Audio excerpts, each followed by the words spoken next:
What characterises the culture war is its preoccupation with words and gestures. Toby Young, for example, is on one side of it, a self-proclaimed provocateur. To be frank, he probably didn't even believe half the obnoxious stuff he wrote. He just wanted to offend what he saw as mainstream opinion. He's the personification of the conduct of the culture war underway. At times, he's been vitriolic, relishing a fight with those on the other side. But if that can be said of those on the provocative right, is it the same on the progressive side as well?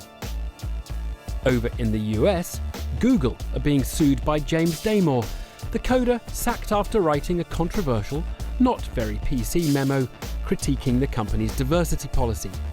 He says that he and others have been discriminated against as white males. Certainly he was vilified on social media for saying and thinking the wrong thing. It's seen by the right as a case of the left's intolerance.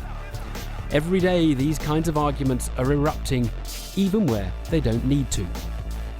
Like Virgin, they're not banning customers from bringing their own copies of the Daily Mail onto their trains, obviously, but justifying the decision not to sell the Mail in terms of politics rather than commerce ramped this up as another divisive issue. Again, on social media, the debate polarised around extreme positions expressed strongly. Each side's undoubtedly sincere in its thoughts and really believes the other is a threat to either decency or free speech. But is the virulent argument a healthy sign of a vibrant debate, or a sign that shared values have more or less evaporated? Build that wall, build that wall, build that wall, build that wall, build that wall, build that wall, build that wall, build that wall.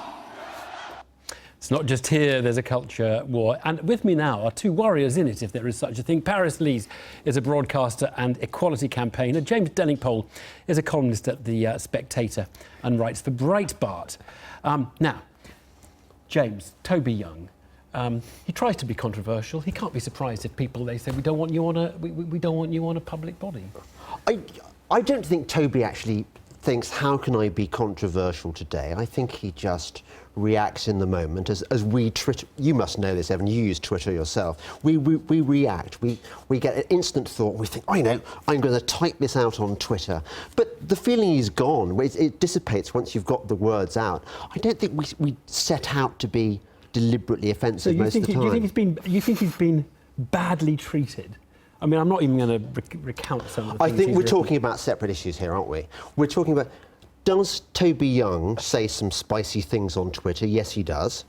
Should Toby be on the Office for Students board? Yes, he should. They're completely different things. Right. He's worked in the educational sector. He's a good man for the job. Paris, can I ask you, do you see some value, and you maybe not Toby, but do you see some value in provocateurs trying to challenge your views and those of your friends who probably think quite alike on most of the issues? Well, absolutely, and I've written things that people would probably deem to be provocative in the past, but the idea that Toby Young doesn't set out to do that, this is the man that republished Julie Burchill's hate-filled rant against trans people that described us as bedwetters in bad wigs and dicks in chicks' clothing. This man shouldn't be anywhere near students when we know that 45% of young trans people in the UK have attempted suicide. So for me, this is about bullying, and are we saying it's okay to bully people now? No, I don't think it is, and I'm really glad that people are starting to wake up to that. Can I ask you, James, about the sort of the manners?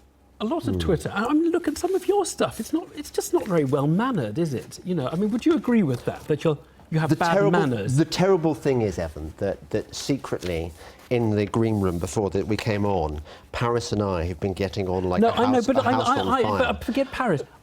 You wrote. I just wanted to take one example. Probably our natural mode in real life is that we're delightful people, but sometimes that maybe Twitter brings out our kind of edgier side. So do you stand by what you put on Twitter? I mean, I'll just take one example. This is when are we allowed to say that Brendan Cox is a total arse?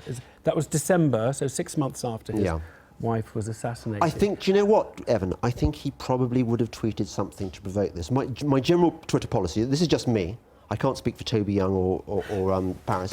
No, wait a second. My policy is, if somebody says something really, really stupid, then I am going to But can't you call be them, well-mannered? Can't call you them on try it. and reach out, accommodate, understand where they're coming from and correct them? Because one thing that characterises all of this is people go from zero to shouty, angry, sweary without In any of the the great- steps in between. In the great scheme of things, how bad is calling somebody an arse? No, I do think this is something that I've been thinking more about recently, in the sense of, am I complicit in this? You know, because I think there are people that would regard me as quite a hostile, angry person. You know, have called people bigots before, have said things that maybe I've regretted, and I think that actually it is going a bit far. Actually, and I think that things are getting really, really, really polarised, and I think we all do need to kind of look at our role within that and how we've let it get this bad. But the key thing, I mean, you've taken great joy today in the fact the Daily Mail isn't on the It's Virgin trains. fantastic. Yeah, I know you're just sort of cheering and clapping. Have you ever tried to reach out to the very many readers, it's the best read newspaper in the UK, who like the Daily Mail, and said, let me see if I can understand where you're coming from, as well as you understanding where I'm coming from? Well, Evan, it's funny that you should ask me that, because I helped co-found All About Trans, which I believe you've taken part in. We go around taking young trans people to meet people in the media.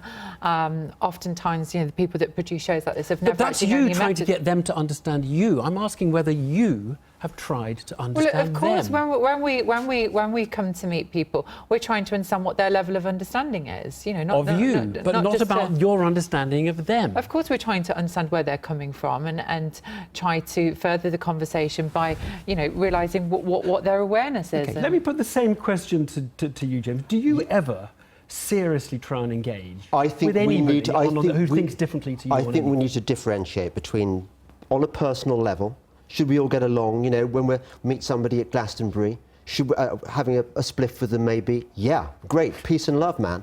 But there are certain, I think it's very, very silly to imagine that if only we all agreed and got along somewhere in the squishy middle, then the world would be a better place. There are certain issues in the world where there are very different views on the economy, for example, on the size of government, on what to do about immigration. You're never going to get this neutral point in the middle where the rightness and truth is. I'm so sorry, we really have to leave it. But you've had a really constructive... What about my free speech, Evan? Yeah, no, I'm really sorry, we overran on the first discussion. Thanks so much, both of you.